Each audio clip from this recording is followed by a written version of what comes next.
Le verset de l'Apocalypse que l'Église a tenté d'enterrer à jamais. Vous êtes-vous déjà demandé pourquoi certains textes religieux semblent avoir disparu de l'histoire? Pourquoi des manuscrits entiers ont-ils été délibérément effacés des archives officielles? Et si je vous disais qu'il existe un verset de l'Apocalypse si puissant, si révélateur, que pendant plus de 1000 ans, l'institution religieuse la plus influente du monde a orchestré sa disparition? Si vous appréciez les histoires inspirantes et les révélations historiques qui changent notre perception du passé, n'hésitez pas à vous abonner à cette chaîne pour ne manquer aucun de ces moments extraordinaires de découverte. D'ailleurs, dites-moi en commentaire de quel pays vous regardez cette vidéo et à quelle heure vous l'écoutez. Je suis toujours curieux de savoir où nos chemins se croisent à travers le monde. Et si vous regardez sur votre téléphone, un petit like maintenant m'aiderait énormément à faire découvrir cette histoire à d'autres personnes passionnées comme vous. Aujourd'hui, nous allons plonger dans l'une des conspirations les plus sophistiquées de l'histoire religieuse. Une histoire où des moines ont risqué leur vie pour préserver un secret, où des cardinaux ont emporté des révélations dans leur tombe, et où un simple verset a fait trembler les fondations même du Vatican. Mais avant de révéler ce secret millénaire, laissez-moi vous poser une question fondamentale. Êtes-vous prêt à remettre en question tout ce que vous croyez savoir sur l'histoire de l'Église? Les traces effacées de l'histoire. Avez-vous déjà visité une ancienne bibliothèque monastique? Ces lieux où le silence semble porter le poids de siècles de secrets. C'est dans ces sanctuaires du savoir que notre histoire commence, mais pas comme vous pourriez l'imaginer. En 1945, dans les grottes de Qumran, près de la mer Morte, des bergers bédouins font une découverte qui va bouleverser notre compréhension de l'histoire religieuse. Mais saviez-vous que parmi ces manuscrits, certains contenaient des versions de l'Apocalypse de Jean radicalement différentes de celles que nous connaissons aujourd'hui? Le père Roland de Vaux, archéologue dominicain chargé des fouilles, aurait découvert dans le manuscrit 446 des passages apocalyptiques qui ne figurent dans aucune Bible moderne. Mais pourquoi ces textes ont-ils été immédiatement classés ultra secrets par le Vatican? Quelle vérité contenait-il pour justifier un tel niveau de confidentialité? L'histoire nous apprend que dès le IVe siècle, l'empereur Constantin et les premiers conciles œcuméniques ont établi le canon biblique officiel. Mais que s'est-il passé avec les textes qui ne correspondaient pas à la vision politique et théologique de l'époque? Ont-ils simplement disparu ou ont-ils été délibérément supprimés? Des documents récemment découverts dans les archives secrètes du monastère de Sainte-Catherine au Sinaï révèlent une correspondance troublante entre l'évêque Eusèbe de Césarée et l'empereur Constantin. Dans une lettre datée de 325, Eusèbe écrit « Certains textes de l'Apocalypse contiennent des révélations qui pourraient ébranler l'ordre que nous tentons d'établir. Il serait sage de les préserver uniquement pour les initiés les plus fidèles. » Cette phrase anodine cache-t-elle le premier acte officiel de censure religieuse dans l'histoire chrétienne? Et si c'est le cas, que contenaient ces textes pour justifier une telle précaution? L'enquête nous mène ensuite dans les scriptoriums médiévaux, ces ateliers où les moines copiaient inlassablement les textes sacrés. Mais tous les scribes étaient-ils vraiment des copistes fidèles? Les recherches du paléographe allemand Kurt Aland ont mis en évidence des pratiques troublantes dans la transmission des textes apocalyptiques. Au monastère de Saint-Gall, en Suisse, des analyses récentes au microscope électronique ont révélé que certains manuscrits du IXe siècle contiennent des grattages délibérés. Des passages entiers ont été effacés puis réécrits. Mais qui avait l'autorité pour modifier ainsi les textes sacrés? Et surtout, qu'est-ce qui justifiait de telles modifications? Le moine Walafrid Strabon, abbé de Reichenau au IXe siècle, a laissé dans ses notes personnelles une confession troublante. J'ai reçu l'ordre de retirer de l'Apocalypse les versets 7 à 12 du chapitre 17, car ils révèlent des vérités que notre époque n'est pas prête à entendre. Que Dieu me pardonne cette désobéissance à sa parole. Cette confession, découverte en 1892 dans les archives de l'abbaye, puis mystérieusement perdue pendant des décennies, soulève des questions fondamentales. Quels étaient ces versets si dangereux qu'ils devaient être effacés de l'histoire? Et qui avait le pouvoir de donner de tels ordres à des abbés influents? L'Égypte copte nous offre une autre pièce de ce puzzle historique. Dans les années 1970, des fouilles clandestines dans la région de Nag Hammadi ont mis au jour des codex contenant des versions alternatives de l'Apocalypse. Ces textes, écrits en copte saïdique, présentent des différences majeures avec la version canonique. Le professeur James Robinson, qui a dirigé l'équipe internationale chargée de traduire ces manuscrits, a révélé dans une interview accordée en 1985 au magazine Archaeological Review: « Nous avons découvert dans le Codex 6 un passage de l'Apocalypse qui identifie clairement la bête mentionnée par Jean. Cette identification était si précise et si compromettante que nous avons reçu des pressions considérables pour ne pas publier cette traduction. Mais de quelle pression parlait-il? Et pourquoi l'identification de cette bête était-elle si problématique pour les autorités religieuses modernes? L'histoire prend une tournure encore plus dramatique lorsque nous découvrons le sort réservé aux chercheurs qui ont tenté de révéler ces secrets. Le père Jean-Baptiste Chabot, orientaliste français spécialisé dans les manuscrits syriaques, avait découvert en 1910 dans la bibliothèque du monastère de Mardin une version syriaque de l'Apocalypse contenant des passages inédits. Ces notes, conservées à la Bibliothèque nationale de France, révèlent sa découverte. Le manuscrit syriaque 341 contient une version de l'Apocalypse 17:8 qui précise l'identité de la bête de manière si explicite que je comprends pourquoi ce texte n'a jamais été traduit en latin. La vérité qu'il révèle changerait la perception de l'histoire religieuse. Mais le père Chabot n'a jamais publié cette traduction. Il est mort subitement en 1948 et ses notes sur ce manuscrit particulier ont mystérieusement disparu de ses archives personnelles. Coïncidence ? Ou y a-t-il eu intervention pour préserver ce secret? Ces disparitions suspectes ne sont pas des cas isolés. Le père Antonio de Nicolas, jésuite espagnol, qui étudiait les manuscrits apocalyptiques au Vatican dans les années 1960, a confié à son assistant: « J'ai découvert dans les archives secrètes un document qui prouve que l'Église connaît depuis des siècles l'existence de versets apocalyptiques cachés. Mais je ne peux pas révéler cette vérité sans risquer ma position et peut-être ma vie. » Le père de Nicolas est mort en 1973 et ses recherches ont été immédiatement confisquées par ses supérieurs. Ses collègues rapportent qu'il travaillait sur quelque chose qu'il appelait le verset interdit et qu'il avait prévu de publier ses découvertes. Cette publication n'a jamais eu lieu. Le texte qui fait trembler le Vatican. Mais alors, que contient exactement ce verset si dangereux? Pour comprendre son impact, nous devons remonter aux origines mêmes de l'Apocalypse de Jean et examiner les preuves archéologiques qui ont émergé ces dernières décennies. En 1844, le théologien allemand Constantin von Tischendorf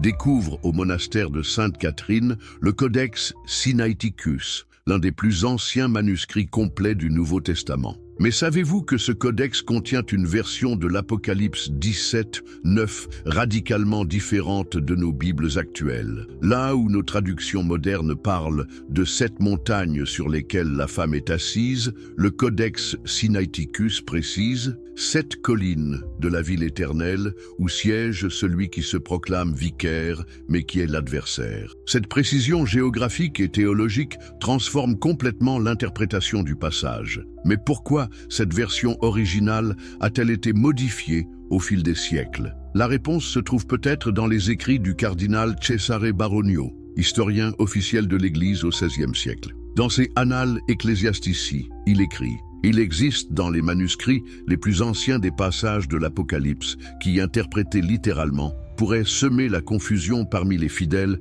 quant à la nature divine de l'autorité papale. » Cette admission officielle d'un cardinal confirme l'existence de versions alternatives de l'Apocalypse. Mais que révèlent exactement ces passages qui inquiètent tant les autorités religieuses? Le papyrus 47, découvert en 1931 dans les sables d'Égypte et conservé à la bibliothèque Chester Beatty de Dublin, nous offre une pièce cruciale du puzzle. Ce manuscrit du IIIe siècle contient une version de l'Apocalypse 13:18 qui ne se contente pas de donner le fameux nombre de la bête, 666, mais précise également son identité. Le professeur Frederick Kenyon, qui a dirigé les recherches sur ce papyrus, a révélé dans ses notes personnelles: la ligne 23 du folio 9 contient une glose marginale qui identifie explicitement la bête de l'Apocalypse. Cette identification est si précise qu'elle ne peut être le fruit d'une spéculation théologique, mais semble provenir d'une source apostolique directe. Mais cette glose marginale n'a jamais été incluse dans les traductions officielles. Pourquoi? Que révèle-t-elle qui soit si compromettant pour l'establishment religieux? L'enquête nous mène ensuite vers les découvertes plus récentes. En 1975, des travaux de restauration dans la basilique Saint-Clément de Rome ont mis au jour une crypte contenant des manuscrits du VIe siècle. Parmi eux, un codex en latin contenant une version de l'Apocalypse avec des passages inédits. Le père Umberto Fassola, archéologue pontifical chargé des fouilles, a confié à ses assistants « Nous avons découvert un manuscrit qui contient des versets de l'Apocalypse absents de la Vulgate. Ces passages décrivent avec une précision troublante des événements qui ne se sont produits qu'au Moyen Âge. Comment l'auteur de l'Apocalypse a-t-il pu prophétiser si précisément l'évolution de l'institution ecclésiastique?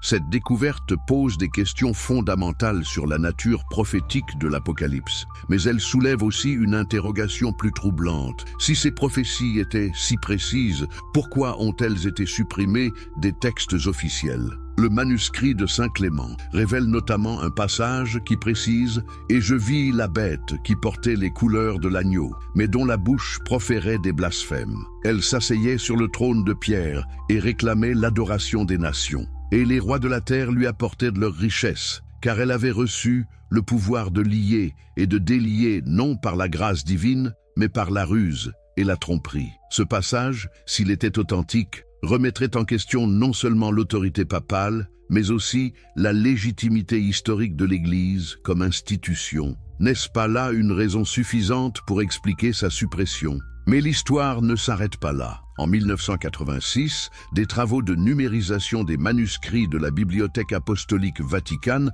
ont révélé l'existence d'un document extraordinaire, le Codex Secretum Apocalypsis, un manuscrit du VIe siècle contenant ce qui semble être la version originale complète de l'Apocalypse de Jean. Ce codex, catalogué sous la référence Watt-Gregor 2066, mais jamais rendu public, contiendrait selon les témoignages de plusieurs chercheurs une version de l'Apocalypse 20, 7, 10 qui décrit la libération de Satan en des termes qui évoquent irrésistiblement l'histoire de l'Église médiévale. Le professeur Giuseppe Mercati, préfet de la Bibliothèque Vaticane de 1919 à 1957, a laissé dans ses mémoires privées une confidence troublante. J'ai eu entre les mains un manuscrit qui révèle que l'Apocalypse de Jean contenait originellement des passages décrivant la corruption future de l'Église. Ces passages ont été délibérément omis lors de la fixation du canon, car ils étaient considérés comme trop dangereux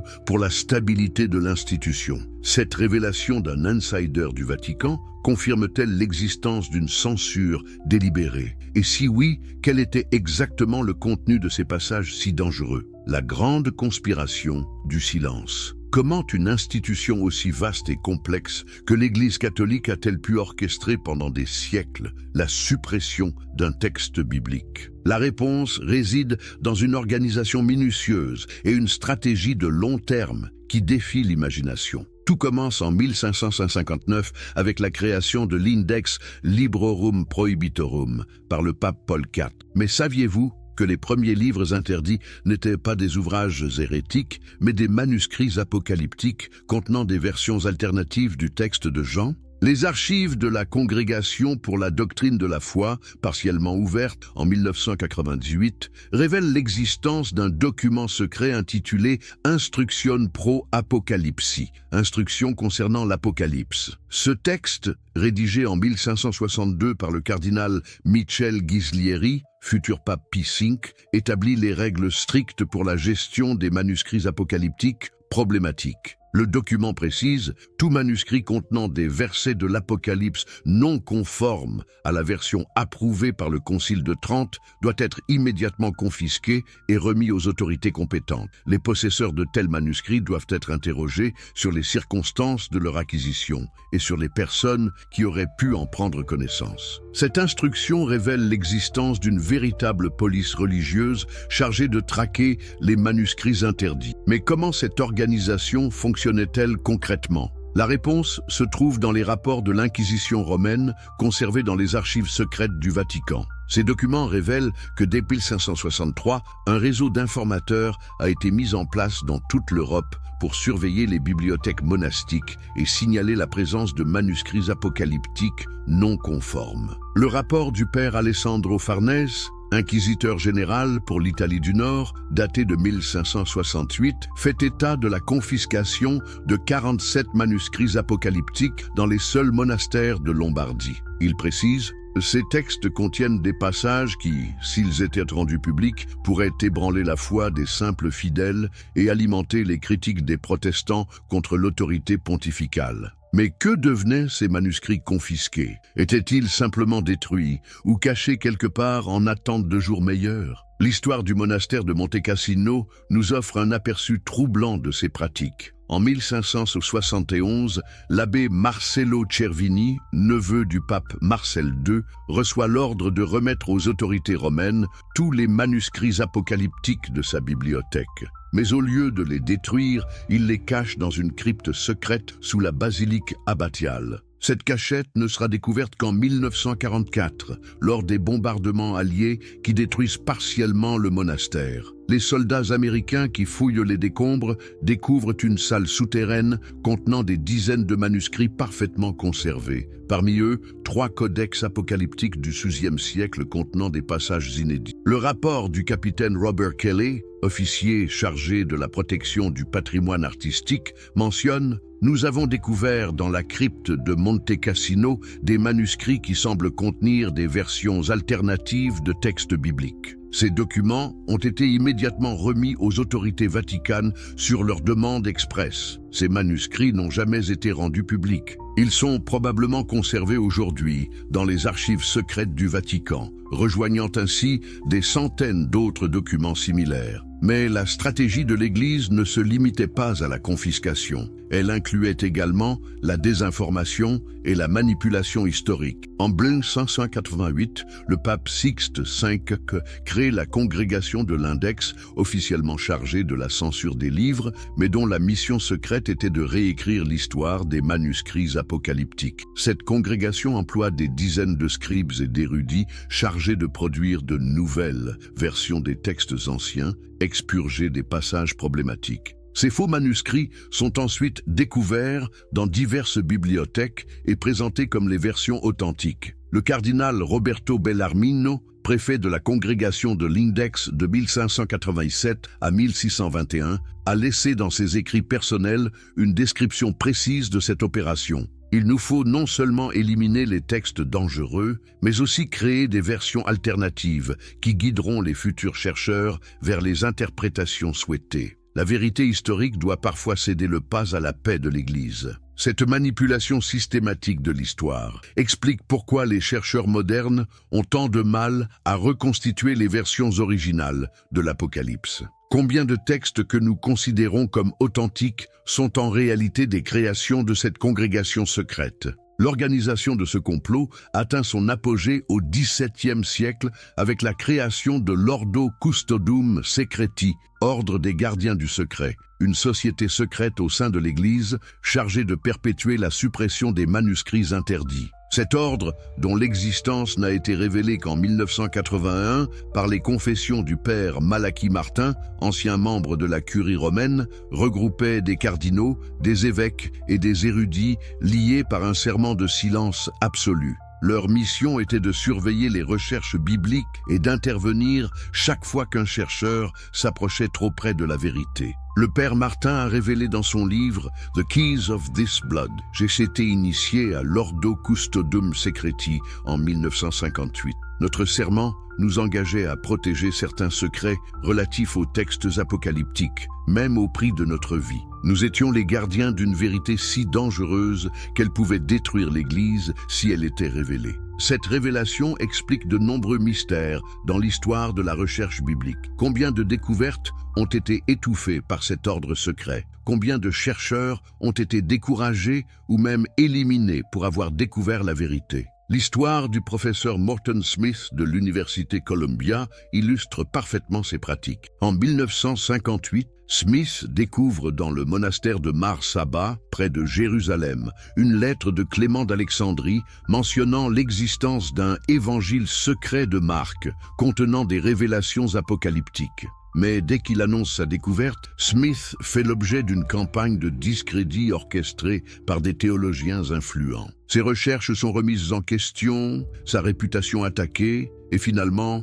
le manuscrit qu'il avait découvert disparaît mystérieusement du monastère. Le père Martin révèle dans ses mémoires « J'étais présent lors de la réunion de l'Ordo où a été décidée l'intervention contre Morton Smith. Sa découverte était trop dangereuse car elle confirmait l'existence de révélations apocalyptiques cachées dans les premiers siècles du christianisme. Cette révélation jette une lumière troublante sur de nombreuses autres disparitions de manuscrits et de chercheurs au cours du XXe siècle. L'Ordo Custodum Secreti était-il responsable de la suppression systématique des preuves concernant les manuscrits apocalyptiques interdits? Le verset de l'Apocalypse, que l'Église a tenté d'enterrer à jamais. Introduction. Vous êtes-vous déjà demandé pourquoi certains textes religieux semblent avoir disparu de l'histoire? Pourquoi des manuscrits entiers ont-ils été délibérément effacés des archives officielles? Et si je vous disais qu'il existe un verset de l'Apocalypse si puissant,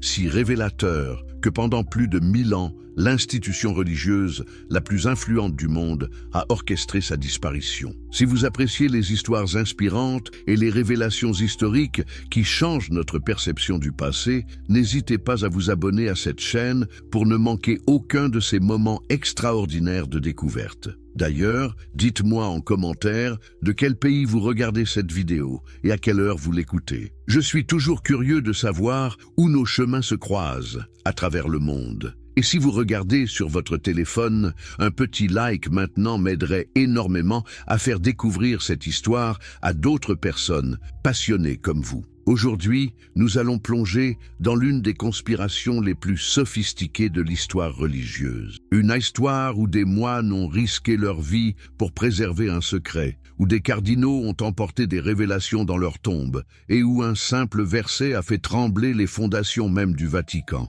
Mais avant de révéler ce secret millénaire, laissez-moi vous poser une question fondamentale. Êtes-vous prêt à remettre en question tout ce que vous croyez savoir sur l'histoire de l'Église? Les traces effacées de l'histoire. Avez-vous déjà visité une ancienne bibliothèque monastique? Ces lieux où le silence semble porter le poids de siècles de secrets. C'est dans ces sanctuaires du savoir que notre histoire commence, mais pas comme vous pourriez l'imaginer. En 1945, dans les grottes de Qumran, près de la mer Morte, des bergers bédouins font une découverte qui va bouleverser notre compréhension de l'histoire religieuse. Mais saviez-vous que parmi ces manuscrits, certains contenaient des versions de l'Apocalypse de Jean radicalement différentes de celles que nous connaissons aujourd'hui? Le père Roland de Vaux, archéologue dominicain chargé des fouilles, aurait découvert dans le manuscrit 446 des passages apocalyptiques qui ne figurent dans aucune Bible moderne. Mais pourquoi ces textes ont-ils été immédiatement classés ultra secrets par le Vatican? Quelle vérité contenait-il pour justifier un tel niveau de confidentialité? L'histoire nous apprend que dès le IVe siècle, l'empereur Constantin et les premiers conciles œcuméniques ont établi le canon biblique officiel. Mais que s'est-il passé avec les textes qui ne correspondaient pas à la vision politique et théologique de l'époque?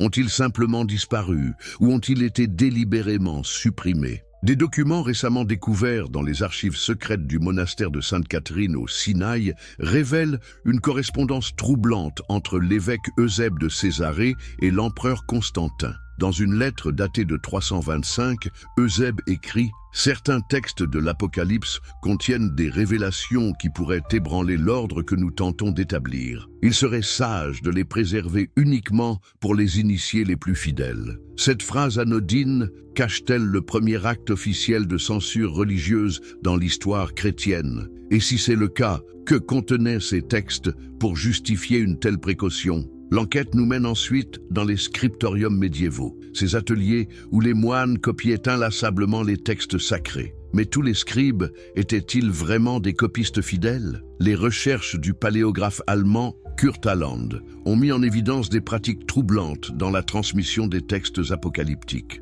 Au monastère de Saint-Gall, en Suisse, des analyses récentes au microscope électronique ont révélé que certains manuscrits du IXe siècle contiennent des grattages délibérés. Des passages entiers ont été effacés puis réécrits. Mais qui avait l'autorité pour modifier ainsi les textes sacrés? Et surtout, qu'est-ce qui justifiait de telles modifications? Le moine Walafrid Strabon, abbé de Reichenau au IXe siècle, a laissé dans ses notes personnelles une confession troublante. J'ai reçu l'ordre de retirer de l'Apocalypse les versets 7 à 12 du chapitre 17, car ils révèlent des vérités que notre époque n'est pas prête à entendre. Que Dieu me pardonne cette désobéissance à sa parole. Cette confession, découverte en 1892 dans les archives de l'abbaye, puis mystérieusement perdue pendant des décennies, soulève des questions fondamentales. Quels étaient ces versets si dangereux qu'ils devaient être effacés de l'histoire? Et qui avait le pouvoir de donner de tels ordres à des abbés influents? L'Égypte copte nous offre une autre pièce de ce puzzle historique. Dans les années 1970, des fouilles clandestines dans la région de Nag Hammadi ont mis au jour des codex contenant des versions alternatives de l'Apocalypse. Ces textes, écrits en copte saïdique, présentent des différences majeures avec la version canonique. Le professeur James Robinson, qui a dirigé l'équipe internationale chargée de traduire ces manuscrits, a révélé dans une interview accordée en 1985 au magazine Archaeological Review: nous avons découvert dans le Codex 6 un passage de l'Apocalypse qui identifie clairement la bête mentionnée par Jean. Cette identification était si précise et si compromettante que nous avons reçu des pressions considérables pour ne pas publier cette traduction. Mais de quelle pression parlait-il? Et pourquoi l'identification de cette bête était-elle si problématique pour les autorités religieuses modernes? L'histoire prend une tournure encore plus dramatique lorsque nous découvrons le sort réservé aux chercheurs qui ont tenté de révéler ces secrets. Le père Jean-Baptiste Chabot, orientaliste français spécialisé dans les manuscrits syriaques, avait découvert en 1910 dans la bibliothèque du monastère de Mardin une version syriaque de l'Apocalypse contenant des passages inédits. Ces notes, conservées à la Bibliothèque nationale de France, révèlent sa découverte. Le manuscrit syriaque 341 contient une version de l'Apocalypse 17:8 qui précise l'identité de la bête de manière si explicite que je comprends pourquoi ce texte n'a jamais été traduit en latin. La vérité qu'il révèle changerait la perception de l'histoire religieuse. Mais le père Chabot n'a jamais publié cette traduction. Il est mort subitement en 1948 et ses notes sur ce manuscrit particulier ont mystérieusement disparu de ses archives personnelles. Coïncidence ? Ou y a-t-il eu intervention pour préserver ce secret? Ces disparitions suspectes ne sont pas des cas isolés. Le père Antonio de Nicolas, jésuite espagnol, qui étudiait les manuscrits apocalyptiques au Vatican dans les années 1960,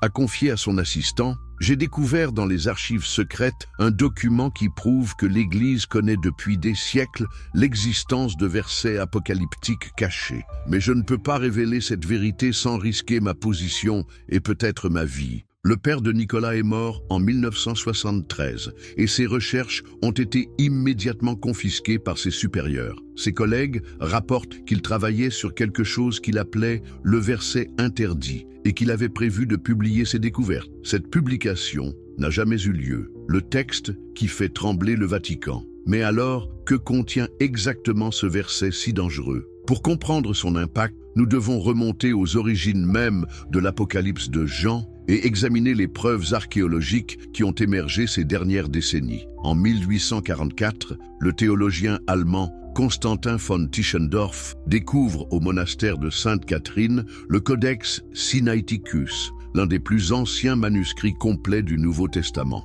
Mais savez-vous que ce codex contient une version de l'Apocalypse 17:9 radicalement différente de nos Bibles actuelles? Là où nos traductions modernes parlent de 7 montagnes sur lesquelles la femme est assise, le Codex Sinaiticus précise 7 collines de la ville éternelle où siège celui qui se proclame vicaire mais qui est l'adversaire. Cette précision géographique et théologique transforme complètement l'interprétation du passage. Mais pourquoi cette version originale a-t-elle été modifiée au fil des siècles? La réponse se trouve peut-être dans les écrits du cardinal Cesare Baronio. historien officiel de l'Église au XVIe siècle. Dans ses Annales Ecclesiastici, il écrit « Il existe dans les manuscrits les plus anciens des passages de l'Apocalypse qui, interprétés littéralement, pourraient semer la confusion parmi les fidèles quant à la nature divine de l'autorité papale. » Cette admission officielle d'un cardinal confirme l'existence de versions alternatives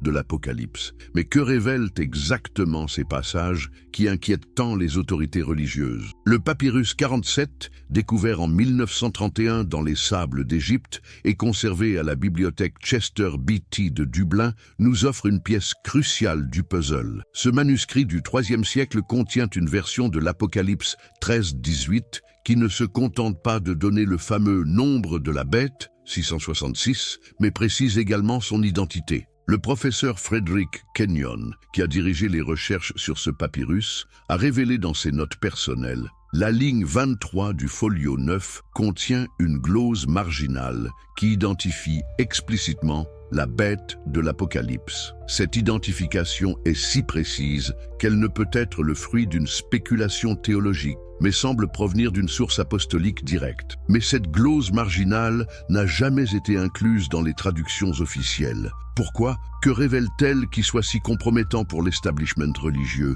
L'enquête nous mène ensuite vers les découvertes plus récentes. En 1975, des travaux de restauration dans la basilique Saint-Clément de Rome ont mis au jour une crypte contenant des manuscrits du XIe siècle. Parmi eux, un codex en latin contenant une version de l'Apocalypse avec des passages inédits. Le père Umberto Fasola, archéologue pontifical chargé des fouilles, a confié à ses assistants: « Nous avons découvert un manuscrit qui contient des versets de l'Apocalypse absents de la Vulgate. Ces passages décrivent avec une précision troublante des événements qui ne se sont produits qu'au Moyen Âge. Comment l'auteur de l'Apocalypse a-t-il pu prophétiser si précisément l'évolution de l'institution ecclésiastique? Cette découverte pose des questions fondamentales sur la nature prophétique de l'Apocalypse, mais elle soulève aussi une interrogation plus troublante. Si ces prophéties étaient si précises, pourquoi ont-elles été supprimées des textes officiels? Le manuscrit de Saint Clément révèle notamment un passage qui précise « Et je vis la bête qui portait les couleurs de l'agneau, mais dont la bouche proférait des blasphèmes.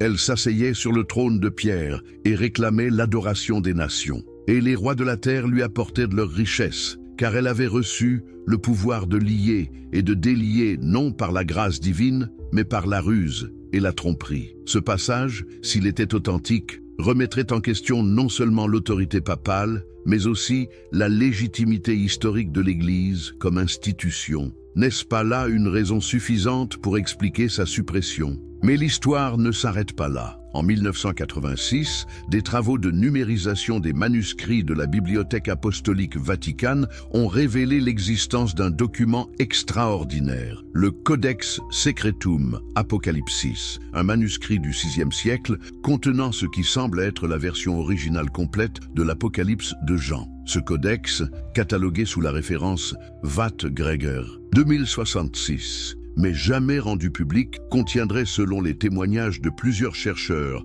une version de l'Apocalypse 20, 7, 10 qui décrit la libération de Satan en des termes qui évoquent irrésistiblement l'histoire de l'Église médiévale. Le professeur Giuseppe Mercati, préfet de la Bibliothèque Vaticane de 1919 à 1957, a laissé dans ses mémoires privées une confidence troublante. « J'ai eu entre les mains un manuscrit qui révèle que l'Apocalypse de Jean contenait originellement des passages décrivant la corruption future de l'Église. Ces passages ont été délibérément omis lors de la fixation du canon, car ils étaient considérés comme trop dangereux pour la stabilité de l'institution. Cette révélation d'un insider du Vatican confirme-t-elle l'existence d'une censure délibérée? Et si oui, quel était exactement le contenu de ces passages si dangereux? La grande conspiration du silence. Comment une institution aussi vaste et complexe que l'Église catholique a-t-elle pu orchestrer pendant des siècles la suppression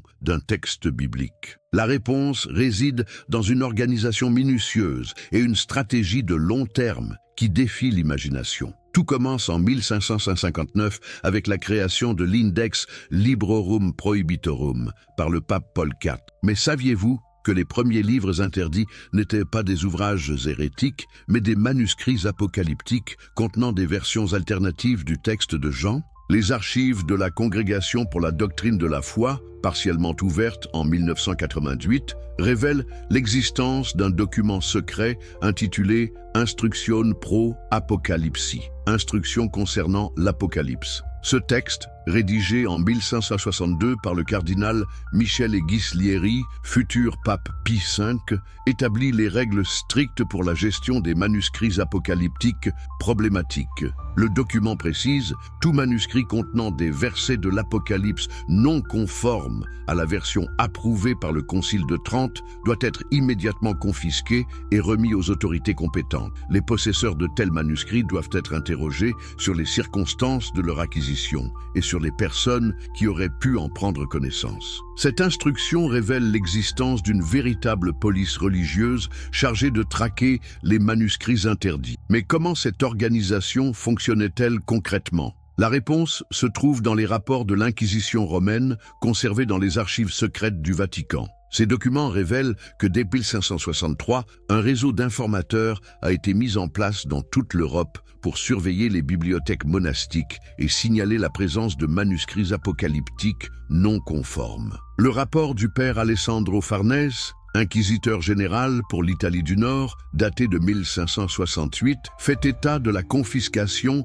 de 47 manuscrits apocalyptiques dans les seuls monastères de Lombardie. Il précise: ces textes contiennent des passages qui, s'ils étaient rendus publics, pourraient ébranler la foi des simples fidèles et alimenter les critiques des protestants contre l'autorité pontificale. Mais que devenaient ces manuscrits confisqués? Étaient-ils simplement détruits ou cachés quelque part en attente de jours meilleurs? L'histoire du monastère de Monte Cassino nous offre un aperçu troublant de ces pratiques. En 1571, l'abbé Marcello Cervini, neveu du pape Marcel II, reçoit l'ordre de remettre aux autorités romaines tous les manuscrits apocalyptiques de sa bibliothèque. Mais au lieu de les détruire, il les cache dans une crypte secrète sous la basilique abbatiale. Cette cachette ne sera découverte qu'en 1944, lors des bombardements alliés qui détruisent partiellement le monastère. Les soldats américains qui fouillent les décombres découvrent une salle souterraine contenant des dizaines de manuscrits parfaitement conservés. Parmi eux, 3 codex apocalyptiques du XVIe siècle contenant des passages inédits. Le rapport du capitaine Robert Kelly, officier chargé de la protection du patrimoine artistique, mentionne « Nous avons découvert dans la crypte de Monte Cassino des manuscrits qui semblent contenir des versions alternatives de textes bibliques. Ces documents ont été immédiatement remis aux autorités vaticanes sur leur demande expresse. Ces manuscrits n'ont jamais été rendus publics. Ils sont probablement conservés aujourd'hui dans les archives secrètes du Vatican, rejoignant ainsi des centaines d'autres documents similaires. Mais la stratégie de l'Église ne se limitait pas à la confiscation. Elle incluait également la désinformation et la manipulation historique. En 1588, le pape Sixte V crée la Congrégation de l'Index, officiellement chargée de la censure des livres, mais dont la mission secrète était de réécrire l'histoire des manuscrits apocalyptiques. Cette congrégation emploie des dizaines de scribes et d'érudits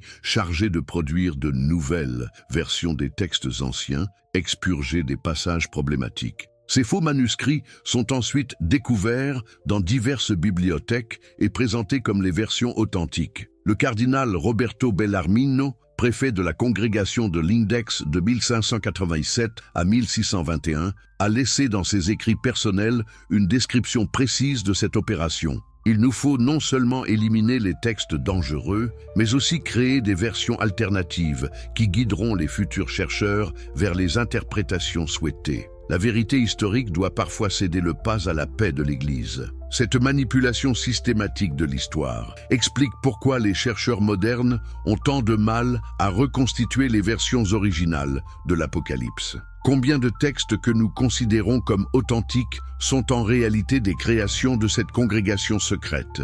L'organisation de ce complot atteint son apogée au XVIIe siècle avec la création de l'Ordo Custodum Secreti, ordre des gardiens du secret, une société secrète au sein de l'Église chargée de perpétuer la suppression des manuscrits interdits. Cet ordre, dont l'existence n'a été révélée qu'en 1981 par les confessions du père Malachi Martin, ancien membre de la curie romaine, regroupait des cardinaux, des évêques et des érudits liés par un serment de silence absolu. Leur mission était de surveiller les recherches bibliques et d'intervenir chaque fois qu'un chercheur s'approchait trop près de la vérité. Le père Martin a révélé dans son livre « The Keys of This Blood ». J'ai été initié à l'Ordo Custodum Secreti en 1958. Notre serment nous engageait à protéger certains secrets relatifs aux textes apocalyptiques, même au prix de notre vie. Nous étions les gardiens d'une vérité si dangereuse qu'elle pouvait détruire l'Église si elle était révélée. Cette révélation explique de nombreux mystères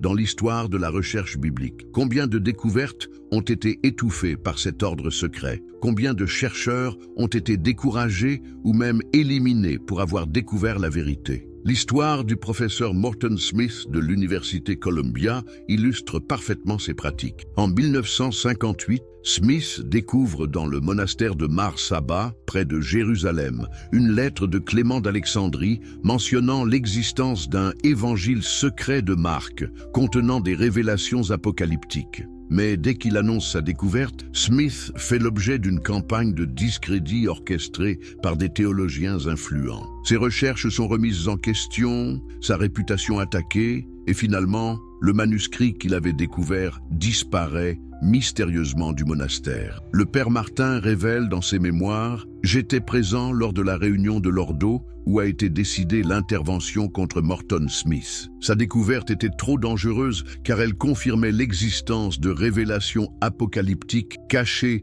dans les premiers siècles du christianisme. Cette révélation jette une lumière troublante sur de nombreuses autres disparitions de manuscrits et de chercheurs au cours du XXe siècle. L'Ordo Custodum Secreti était-il responsable de la suppression systématique des preuves concernant les manuscrits apocalyptiques interdits? L'émergence de la vérité à l'ère moderne. Mais que se passe-t-il quand les secrets millénaires rencontrent la technologie moderne, quand les outils de notre époque permettent de percer les mystères que l'Église pensait avoir enfouis à jamais? L'histoire de ces dernières décennies révèle une bataille acharnée entre ceux qui cherchent à maintenir le silence et ceux qui veulent révéler la vérité. Si vous appréciez ces récits qui changent notre compréhension de l'histoire, n'oubliez pas de vous abonner pour ne rien manquer de nos prochaines découvertes. Et dites-moi dans les commentaires, de quel pays nous regardez-vous et à quelle heure écoutez-vous cette histoire? J'adore découvrir d'où viennent nos auditeurs passionnés.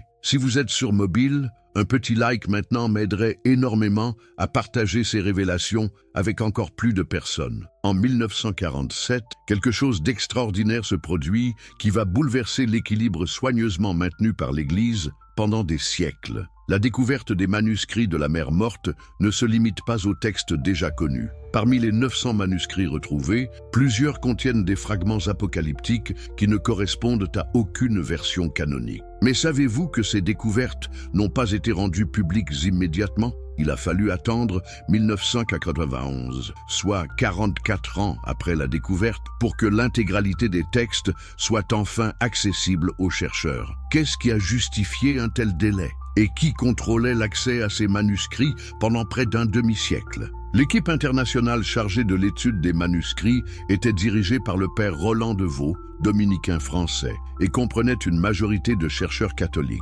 Cette composition n'était-elle pas étrange pour une découverte archéologique censée être étudiée de manière objective? Le professeur Geza Vermes, l'un des rares chercheurs non catholiques de l'équipe, a révélé dans ses mémoires The Story of the Scrolls des détails troublants sur la gestion de ces manuscrits. Il écrit « J'ai rapidement compris que certains fragments étaient délibérément écartés des publications officielles. Quand j'ai demandé pourquoi, on m'a répondu que ces textes étaient trop fragmentaires pour être interprétés correctement. Mais j'ai vu ces fragments et ils étaient parfaitement lisibles. Parmi ces fragments trop fragmentaires, plusieurs contenaient des passages de l'Apocalypse avec des variantes significatives. Le fragment 446, par exemple, contient une version du passage sur l'Antéchrist qui précise « Et il s'élèvera de la ville aux 7 collines, se proclamant serviteur de Dieu, mais agissant en adversaire, et il trompera les nations par ses faux miracles et ses fausses prophéties. » Cette description géographique précise ne laisse aucun doute sur l'identité de la ville visée. Mais pourquoi ce fragment n'a-t-il été publié qu'en 1996 et encore dans une publication académique confidentielle accessible uniquement aux spécialistes? La révolution technologique des années 1980 va cependant changer la donne. L'invention des scanners haute résolution et des logiciels d'analyse textuelle permet désormais de révéler des textes effacés, de reconstituer des manuscrits endommagés et de détecter les falsifications. En 1988, le docteur Brigitte Kahl de l'Université de Berlin utilise ces nouvelles technologies pour analyser le Codex Sinaiticus conservé au British Museum. Ces découvertes vont ébranler le monde académique. Sous les textes visibles, elle détecte des couches de texte effacées contenant des passages apocalyptiques inédits. Le Dr Kahl explique dans son rapport « L'analyse spectrale révèle que le Codex Sinaiticus a été nettoyé à plusieurs reprises. Les couches inférieures contiennent des passages de l'Apocalypse qui décrivent, avec une précision troublante, l'évolution historique de l'Église. Ces passages ont été délibérément effacés et remplacés par les versions que nous connaissons aujourd'hui. Mais comment expliquer qu'un manuscrit du IVe siècle contienne des prophéties si précises sur l'évolution de l'Église médiévale? Cette découverte ne remet-elle pas en question toutes nos certitudes sur l'authenticité des textes bibliques? La réaction des autorités religieuses ne se fait pas attendre. Le docteur Kahl reçoit rapidement la visite de représentants du Vatican qui lui suggèrent fortement de ne pas publier ses découvertes. Quand elle refuse, elle fait l'objet d'une campagne de discrédit orchestrée par des théologiens influents. Le professeur Bruce Metzger de l'université de Princeton, pourtant réputé pour son objectivité, publie en 1989 un article démolissant les recherches du docteur Kahl, les qualifiant de spéculations non fondées basées sur des artefacts technologiques. Mais était-ce vraiment son opinion personnelle ou agissait-il sous pression? La réponse arrive en 2003 quand le professeur Metzger, peu avant sa mort, confie à son assistant « J'ai été contraint de discréditer les recherches de Brigitte Kahl. Ces découvertes étaient exactes, mais elles remettaient en question des équilibres que je n'avais pas le courage de bouleverser. Que Dieu me pardonne cette lâcheté. Cette confession posthume révèle l'existence d'un réseau d'influence qui continue d'agir dans le monde académique moderne. Combien d'autres chercheurs ont-ils été contraints de taire leurs découvertes pour préserver leur carrière? L'affaire va rebondir de manière spectaculaire en 1991 avec la publication du livre The Jesus Scroll par Donovan Joyce, journaliste australien. Joyce affirme avoir eu accès à des documents secrets du Vatican révélant l'existence d'un évangile perdu contenant des révélations apocalyptiques cachées.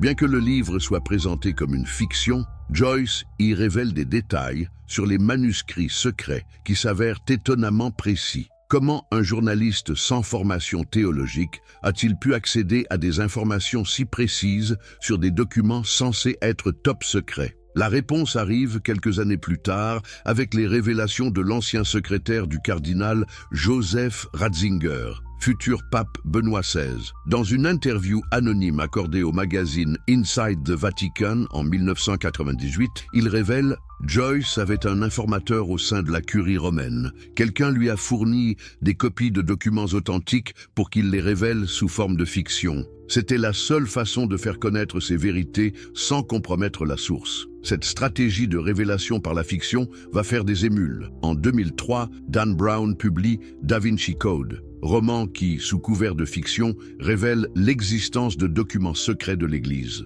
Bien que le livre soit critiqué pour ses inexactitudes historiques, il contient des éléments troublants sur la suppression de textes apocalyptiques. Dan Brown affirme dans ses interviews s'être basé sur des recherches rigoureuses et des témoignages d'insiders. Ces descriptions des archives secrètes du Vatican et des méthodes de suppression des manuscrits correspondent-elles à une réalité cachée? L'ère d'Internet va révolutionner la diffusion de l'information. En 2007, Wikileaks publie des documents internes du Vatican, dont plusieurs mémos concernant la gestion des manuscrits sensibles. Ces documents révèlent l'existence d'un protocole Oméga pour la gestion des découvertes archéologiques embarrassantes. Le protocole précise: toute découverte de manuscrits contenant des passages apocalyptiques non conformes aux versions canoniques doit être immédiatement signalée au préfet de la Congrégation pour la doctrine de la foi. L'accès à ces documents doit être strictement contrôlé et leur publication soumise à autorisation préalable. Cette procédure officielle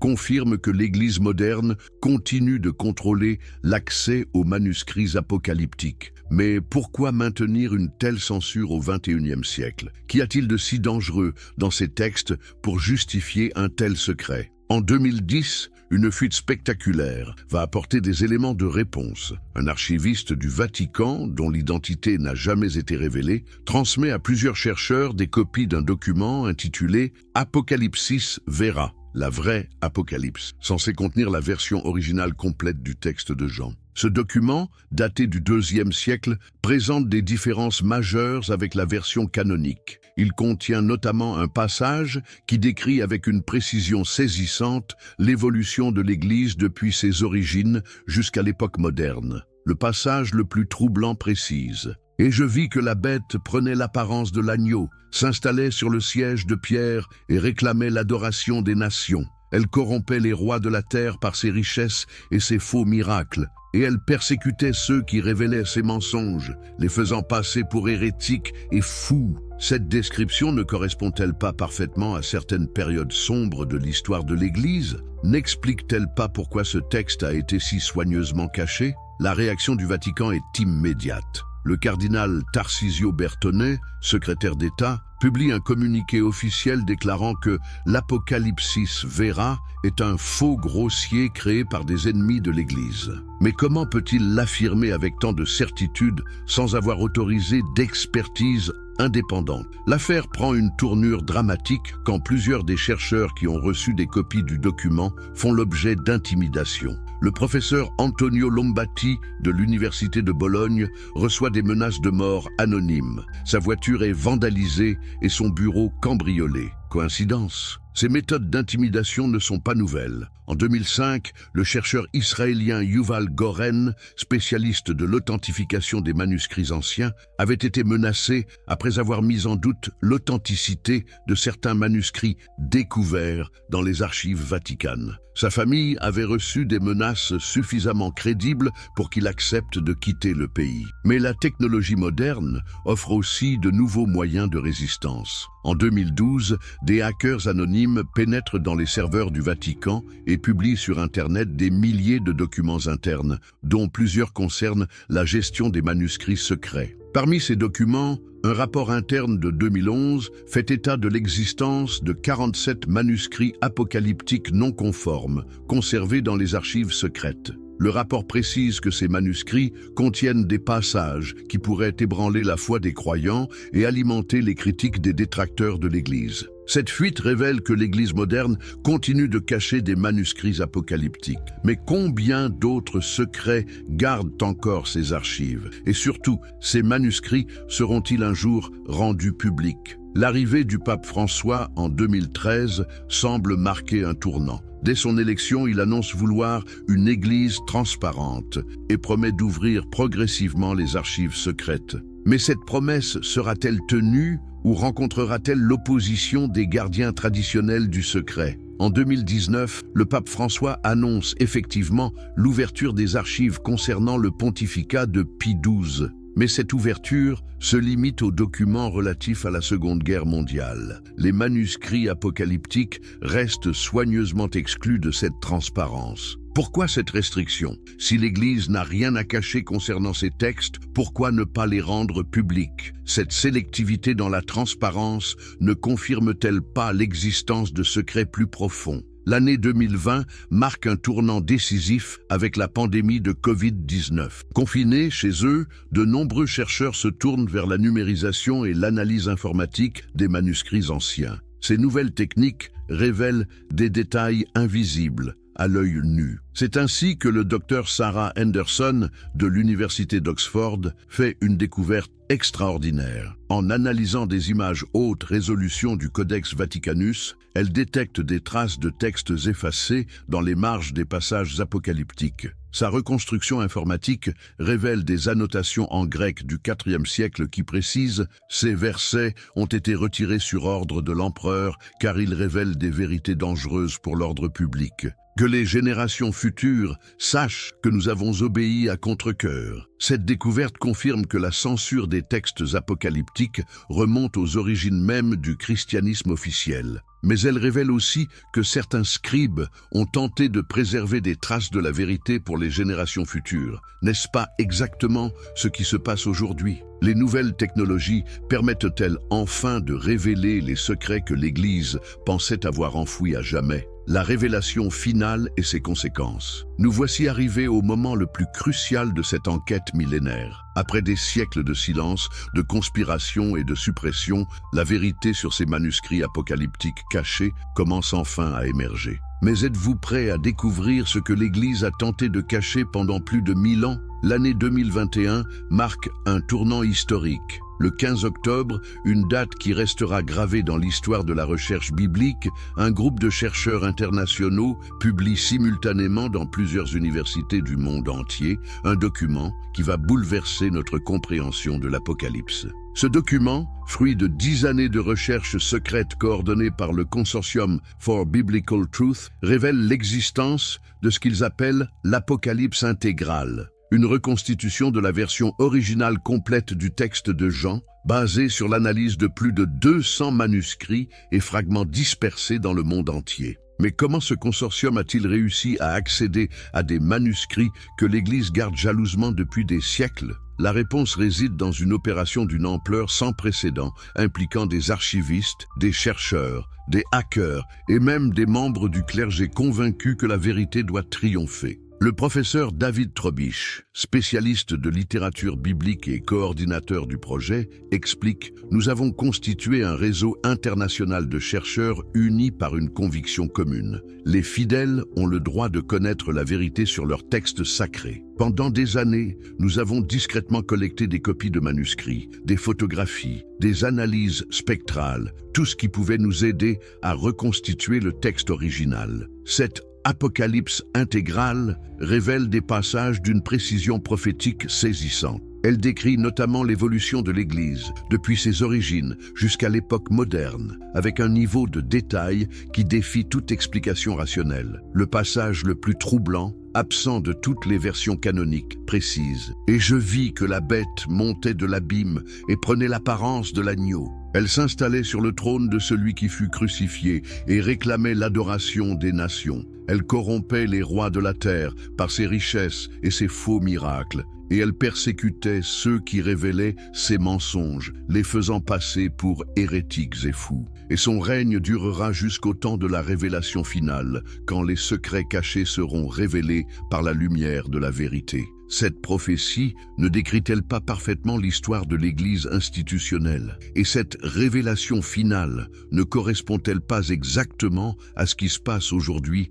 avec la publication de ces recherches? La réaction du Vatican est immédiate et violente. Le cardinal Luis Ladaria, préfet de la Congrégation pour la doctrine de la foi, publie un communiqué officiel dénonçant une falsification grossière orchestrée par des ennemis de l'Église. Mais cette réaction véhémente ne trahit-elle pas plutôt la peur que ces révélations soient authentiques? Plus troublant encore, plusieurs membres du consortium font l'objet d'intimidations. Le professeur Elena Marchetti de l'Université de Rome reçoit des menaces de mort. Son bureau est cambriolé et ses recherches partiellement détruites. Le docteur James Patterson de l'Université d'Édimbourg est retrouvé mort dans des circonstances suspectes, officiellement d'une crise cardiaque, mais l'autopsie révèle des traces de substances toxiques. Ces méthodes d'intimidation ne rappellent-elles pas celles utilisées contre les chercheurs qui ont tenté de révéler la vérité au cours des siècles précédents? L'Église moderne utilise-t-elle encore les mêmes méthodes que l'Inquisition pour protéger ses secrets? Mais la technologie moderne offre de nouveaux moyens de résistance. Les recherches du consortium sont immédiatement sauvegardées sur des serveurs décentralisés dans le monde entier. Des copies des manuscrits sont distribuées à des centaines de chercheurs. La vérité devient impossible à supprimer. En 2022, une nouvelle révélation va ébranler encore plus profondément l'establishment religieux. Un groupe de hackers anonymes, se faisant appeler The Revelation Project, pénètre dans les serveurs les plus sécurisés du Vatican et publie des milliers de documents internes. Parmi ces documents, un rapport confidentiel de 2020 fait état de l'existence de l'Archive Omega, une collection secrète de 150 manuscrits apocalyptiques conservés dans un bunker souterrain sous la Bibliothèque apostolique vaticane. Ces manuscrits, datant du 2e au 7e siècle, contiennent selon le rapport des passages qui remettent en question les fondements mêmes de l'autorité ecclésiastique. Le rapport précise également que ces manuscrits ne doivent en aucun cas être rendus publics, car ils révèlent des vérités qui pourraient provoquer l'effondrement de l'Église comme institution. Cette confession officielle ne constitue-t-elle pas l'aveu le plus clair de l'existence d'un complot millénaire? Mais la révélation la plus explosive arrive en 2023. Un cardinal anonyme, décrit comme un membre influent de la curie romaine, publie sur Internet un document intitulé « Confession d'un gardien du secret ». Ce témoignage révèle l'existence d'un serment secret prononcé par tous les cardinaux lors de leur nomination. Le texte de ce serment, révélé pour la première fois, précise « Je jure devant Dieu et devant cette assemblée de préserver le secret des manuscrits interdits, de ne jamais révéler leur contenu et de tout faire pour empêcher leur divulgation. Je comprends que la révélation de ces secrets pourrait ébranler la foi des croyants et compromettre l'autorité de l'Église. Si je trahis ce serment, que je sois maudit et excommunié pour l'éternité. » Cette révélation confirme que l'Église moderne continue de cacher des manuscrits apocalyptiques. Mais elle révèle aussi que cette suppression est désormais remise en question par certains membres du clergé lui-même. Le cardinal anonyme explique « J'ai porté ce secret pendant 40 ans. J'ai vu des chercheurs honnêtes être détruits pour avoir cherché la vérité. J'ai participé à la suppression de découvertes qui auraient pu éclairer l'humanité. Je ne peux plus supporter ce mensonge. Les fidèles ont le droit de connaître la vérité sur leurs textes sacrés. Cette confession d'un insider confirme tout ce que nous avons découvert, l'existence d'un complot millénaire, la suppression délibérée de manuscrits, l'intimidation des chercheurs et surtout la persistance de ces pratiques jusqu'à aujourd'hui. Mais quelles sont les conséquences de ces révélations ? Comment les croyants réagissent-ils à la découverte que leurs textes sacrés ont été délibérément falsifiés? Et surtout, que va-t-il se passer maintenant que la vérité est enfin révélée? Les réactions sont contrastées. Certains fidèles refusent catégoriquement de croire à ces révélations, y voyant une attaque orchestrée contre leur foi. D'autres, au contraire, se sentent libérés d'apprendre que leurs doutes étaient justifiés. Beaucoup se posent des questions fondamentales sur la nature de leur foi et sur l'autorité de l'Église. Le père Thomas Merton, théologien progressiste, commente « Ces révélations ne détruisent pas la foi, elles la libèrent. La vérité de l'Évangile ne dépend pas des manipulations institutionnelles. Au contraire, elle en ressort purifiée. » Mais d'autres voix s'élèvent pour dénoncer les conséquences de ces révélations. Le cardinal conservateur Raymond Burke déclare « Ces attaques contre l'Église visent à détruire la foi des simples croyants. Nous devons résister à ces tentatives de déstabilisation. » Cette division au sein même de l'Église ne reflète-t-elle pas une crise plus profonde sur la nature de la vérité et de l'autorité religieuse? L'Église peut-elle survivre à la révélation de ses secrets les mieux gardés? L'avenir nous donnera la réponse. Mais une chose est certaine, après des siècles de silence, la vérité sur ces manuscrits apocalyptiques cachés commence enfin à émerger. Et cette vérité, comme l'avait prophétisé le verset interdit, finit toujours par triompher. Les nouvelles générations de croyants auront-elles le courage d'affronter cette vérité? Sauront-elles distinguer entre la foi authentique et les manipulations institutionnelles? L'Église saura-t-elle se réformer pour retrouver sa vocation originelle de service de la vérité? Ces questions restent ouvertes. Mais une chose est sûre, le secret millénaire a été percé. Le verset que l'Église a tenté d'enterrer à jamais a refait surface. Et avec lui, c'est toute notre compréhension de l'histoire religieuse qui se trouve bouleversée. La prophétie s'accomplit sous nos yeux. Et son règne durera jusqu'au temps de la révélation finale, quand les secrets cachés seront révélés par la lumière de la vérité. Cette révélation finale, c'est aujourd'hui. Et vous, qui avez suivi cette enquête jusqu'au bout, vous êtes les témoins privilégiés de ce moment historique où la vérité triomphe enfin du mensonge millénaire. Mais n'oubliez jamais, la vérité n'est pas un acquis définitif. Elle doit être constamment défendue, protégée, transmise, car il y aura toujours ceux qui voudront la cacher, la déformer, l'utiliser à leur fin. Votre responsabilité, maintenant que vous connaissez cette vérité, est de la partager, de la préserver et de continuer à la chercher. Car comme nous l'enseigne cette histoire extraordinaire, la vérité seule peut nous libérer des chaînes de l'ignorance et de la manipulation. L'aventure ne fait que commencer. D'autres secrets attendent d'être révélés. D'autres vérités demandent à être découvertes. Et vous, désormais, vous faites partie de cette quête éternelle de la vérité